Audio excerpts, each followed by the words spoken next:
Hello, students. Today we are going to start our next chapter of social from civics, that is, what is democracy and why democracy. So, we have read about democracy in our junior classes also. That Abraham Lincoln said it is of the government, it is a form of government which is of the people, for the people, and by the people. Now, in this chapter, we'll know why we need this democracy, or what is the drawbacks of democracy.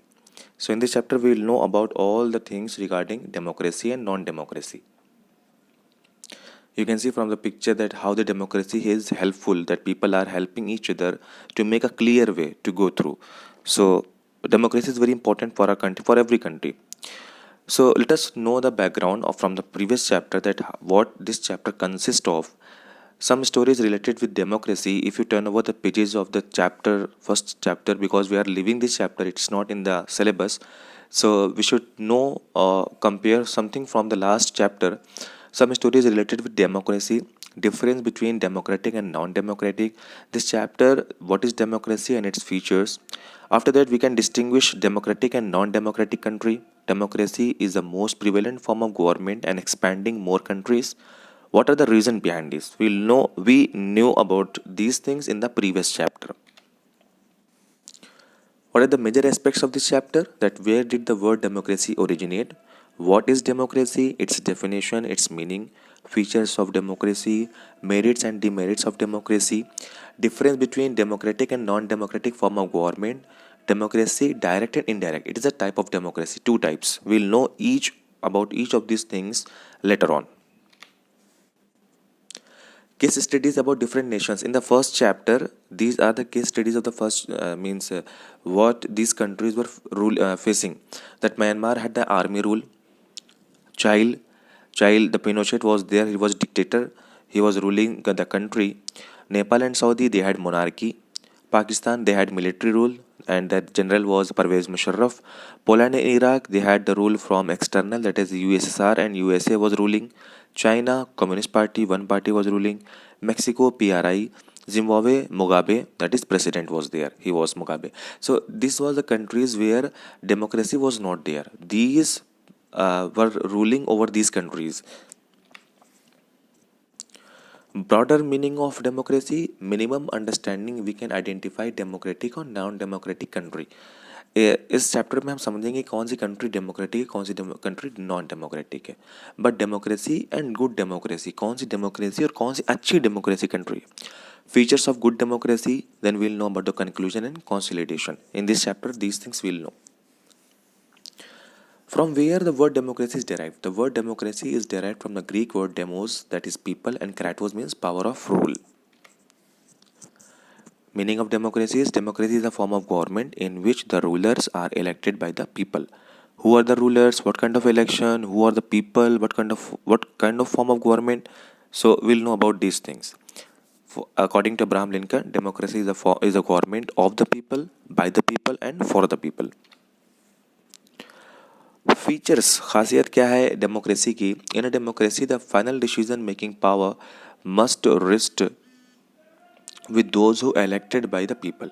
A democracy must be based on a free and fair election where those currently in power have a fair chance of losing.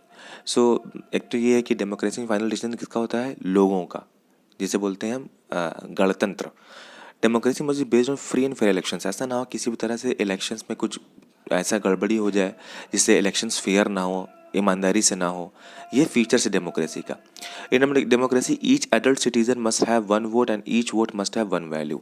So universal adult franchise के according क्या है, हर एक person जो 18 के ऊपर का है वो क्या दे सकता है, वो वोट दे सकता है. सो यही हमारे पास यूनिवर्सल एडल्ट फ्रेंचाइजी है. A democratic government rules within limit sets by constitutional law and citizens right. So democratic government क्या है, वो रूल्स और रेगुलेशंस के हिसाब से है, कॉन्स्टिट्यूशनल लॉ के अकॉर्डिंग है, जिसके अकॉर्डिंग सारे सिटीजन के पास राइट है, बिना किसी डिस्क्रिमिनेशन के कि कोई पर्सन अमीर है या गरीब है, बिना किसी डिस्क्रिमिनेशन के हम वोट दे सकते हैं. The opposition parties are allowed to function freely before and after the elections. Opposition parties भी फ्री है.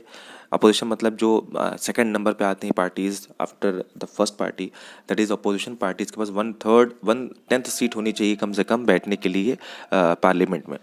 The democratic government are based on fundamental principles of political equality. Political equality भी हमारे constitution में है। सो इससे क्या होगा कि हम फेयर तरीके से अपनी गवर्नमेंट को रन कर सकते हैं।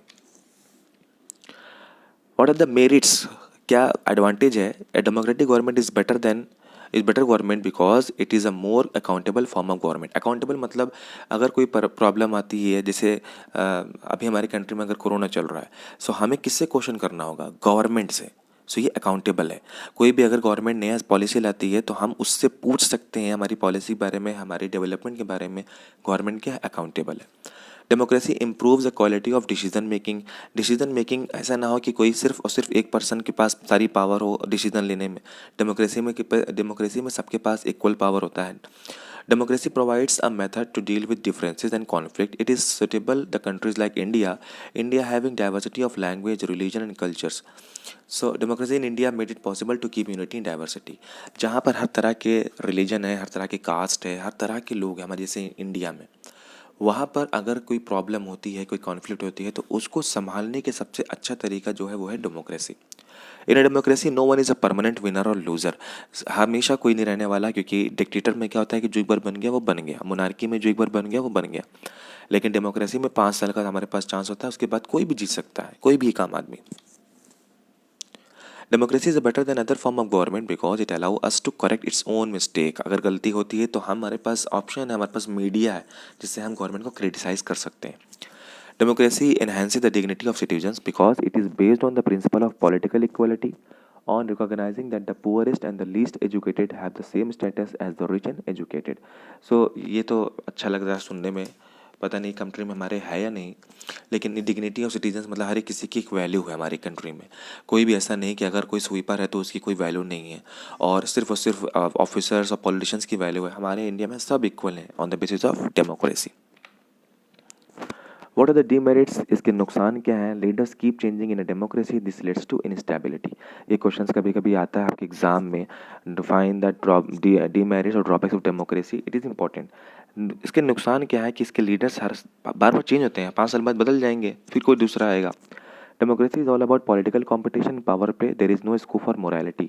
आप देखिएगा लोग खाली जीतने के लिए क्या क्या कर रहे हैं, कोई किसी डेवलपमेंट का काम नहीं कर रहा, बस लोगों को अपनी पावर चाहिए, जिसके हिसाब से सब वो सिर्फ पॉलिटिकल कंपटीशन हो गया है ये। Elected leaders do not know the best interest of the people, it leads to bad decision. जो जीत के आया है उसको सिर्फ क्या चाहिए? पैसा कमाना है। ज़्यादातर लोग पैसा कमा रहे हैं, सो उनको लोगों के डेवलपमेंट कोई मतलब नहीं है। Democracy leads to corruption for it based on electoral competition. Obviously हम कॉन्स्टिट्यूंसीज में जितने भी वोटर्स हैं उनको हम खरीद ले रहे हैं, कितने लोग खरीद रहे हैं, कितने लोग बेचे जा रहे हैं, एमएलएज एमपीज बिक रहे हैं। सो ये क्या है? ये demerits. Ordinary people don't know what is good for them, they should not decide anything. जो ऑर्डिनरी पीपल है, जिनको वक्त ही नहीं मिल रहा, टाइम नहीं मिल पा रहा है पॉलिटिक्स में, वो क्या जानेंगे क्या गलती है, क्या अच्छा है क्या गलत है। So we'll distinguish between this democratic and non-democratic government in the next video. Till then, try to make notes from this one.